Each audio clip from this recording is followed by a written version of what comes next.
दोस्तों नमस्कार, आप सभी का एक बार फिर बहुत बहुत स्वागत है। कक्षा 12वीं विषय हिंदी का जो लास्ट सेट है इसका उत्तर मैं आपको बताने वाला हूं। अभ्यास प्रश्न पत्र है आपकी वार्षिक परीक्षा के लिए और आपको 4 ही उपलब्ध हमने करवा दिए हैं। 3 सेट इसके पहले अपलोड कर दिए थे, तो आप उत्तर देख सकते हैं वीडियो के माध्यम से। आइए स्टार्ट करते हैं पहले क्वेश्चन से। कक्षा 12वीं विषय हिंदी सेट डी, देखिएगा, सही विकल्प चुनकर लिखिए। दिन जल्दी जल्दी ढलता है गीत बच्चन के किस काव्य संग्रह से लिया गया है? तो ये निशा निमंत्रण से लिया गया है। किस रस को रसराज कहा जाता है? तो श्रृंगार रस को रसराज कहा जाता है। जिठोत का अर्थ होता है, तो जिठोत का अर्थ होता है जेठ का पुत्र। अंगार उगलना का अर्थ आपको बताना है कठोर वचन कहना। ठीक है। इसके बाद में मराठी भाषा में लिखी गई जूझ का हिंदी में अनुवाद किया था तो केशव प्रथम वीर ने। भारत में पहला छापाखाना खुला था तो 1956 में, मतलब इसमें आपको याद रखना है 1556 में खुला था। ठीक है ना, 1556 में, 1956 में नहीं खुला था, 1556 इसमें आप याद रखेंगे। अब देखिएगा, इसके बाद में नेक्स्ट क्वेश्चन है रिक्त स्थान। कविता में के पंख उड़ने के माने, तो इसमें क्या जाने? तो इसमें चिड़िया आप लिखेंगे, चिड़िया क्या जाने, चिड़िया। इसके बाद भक्ति काल को हिंदी पद्य साहित्य का क्या माना जाता है? तो स्वर्ण युग माना जाता है, स्वर्ण युग। काव्य की आत्मा को कहा जाता है, तो रस जो होता है उसको काव्य की आत्मा माना जाता है। मेला आंचल उपन्यास के लेखक कौन है? तो इसमें फणीश्वर नाथ रेणु आप याद रखेंगे। वाक्यों में किसी बात को साधारण रूप में कहा जाता है, तो इसमें विधिवाचक वाक्य इसमें आप कंप्लीट करेंगे, क्योंकि विधिवाचक वाक्य में साधारण रूप से वाक्यों को कहा जाता है। यशोधर बाबू मूल रूप से के रहने वाले थे, तो यहाँ पर आपको याद रखना है कुमाऊं के रहने वाले थे, कुमाऊं आप इसमें याद रखेंगे। संपादक के नाम पत्र, स्तंभ किसको प्रतिबिंबित करता है? तो ये जनमत को प्रतिबिंबित करता है। अब मैं आपको बता रहा हूँ सही जोड़ी बनाइए। देखिए, जो सही जोड़ी है इसके उत्तर आपको अच्छे से कंप्लीट कर लेने हैं। सबसे पहले बादल राग दिया है आपको, बादल राग, तो ये निराला है, इनके आगे आप निराला लिखेंगे बादल राग के आगे। ठीक है।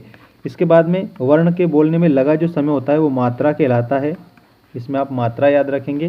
पहलवान की ढोलक, तो इसमें आपको फणीश्वर नाथ रेणु याद रखना है, फणीश्वर नाथ रेणु। प्रश्नबोधक निपात, तो ये जो सामने दिया ना क्या कब, ये प्रश्नबोधक निपात है। अतीत में दबे पाँव, तो इसमें आपको याद रखना है अतीत में दबे पाँव ओम थानवी।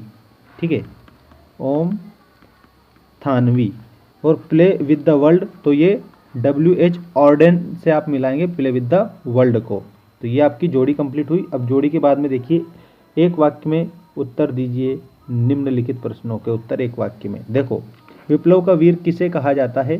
तो इसमें आपको एक बात समझ लेना है, जो विप्लव का वीर है ना वो बादल को कहा जाता है, तो आप बादल याद रखेंगे इसमें। इसके बाद जहाँ उपमेय को उपमान से श्रेष्ठ बताया जाए वहाँ पर कौन सा अलंकार होता है? तो वहाँ पर आपका व्यतिरेक अलंकार होता है। हिंदी गद्य का जनक किसे माना जाता है? तो इसमें भारतेंदु हरिश्चंद्र को माना जाता है, हिंदी गद्य का जनक भारतेंदु हरिश्चंद्र को। भारत का संविधान निर्माता किसे कहा जाता है? तो भीमराव अंबेडकर को भारत का संविधान निर्माता कहा जाता है, भीमराव अंबेडकर को। इसके बाद में पुनरुक्त शब्द युग्म के 2 उदाहरण लिखिएगा। तो देखो, पुनरुक्त शब्द युग्म के 2 उदाहरण, एक आप लिख देंगे डाल डाल और एक लिख देंगे पात पात, पात पात, इस प्रकार से। मोहनजोदड़ो नगर कितने हजार वर्ष पुराना है? तो मोहनजोदड़ो जो नगर है वो 5000 वर्ष पुराना है। ठीक है ना, 5000 वर्ष पुराना आप याद रखेंगे। कौन सा स्तंभ जनमत को प्रतिबिंबित करता है? कौन सा स्तंभ जनमत को प्रतिबिंबित करता है? तो आपको याद रखना है चौथा स्तंभ जो है वो जनमत को प्रतिबिंबित करता है। इसके बाद में सत्य असत्य लिखिए। इसमें जो आपको सत्य असत्य दिए हैं वो अच्छे से कंप्लीट करें। कविता सृजन के लिए शब्द रूपी बीज को कल्पना की खाद की आवश्यकता नहीं होती है, तो ये असत्य है, क्योंकि कल्पना की खाद की आवश्यकता होती है। हकिया हरिदर्शन की प्यासी में वियोग श्रृंगार है, तो इसमें आपको लिखना है सत्य। इसके बाद क्रंदन का अर्थ प्रसन्न होना है, तो इसमें आपको लिखना है असत्य। और गुरुत्वाकर्षण तकनीकी शब्द है, तो इसमें आपको लिखना है सत्य। और कविताओं के साथ खेलते हुए लेखक आनंद को 2 बड़ी शक्तियाँ प्राप्त हुई थी, तो इसमें आपको लिखना है सत्य। उल्टा पिरामिड शैली को 2 भागों में बांटा गया है, उल्टा पिरामिड शैली को जो है इसमें आपको लिखना है असत्य। ठीक है, असत्य आप लिखेंगे लास्ट वाला। और बाकी आपको ये कुछ क्वेश्चन दिए हैं, इन क्वेश्चनों के उत्तर जल्दी से आप अपनी कॉपी में लिखकर और याद कर ही लीजिएगा। ठीक है, और इन सभी प्रश्नों के उत्तर हमारे चैनल पर भी आपको देखने को मिल जाएंगे।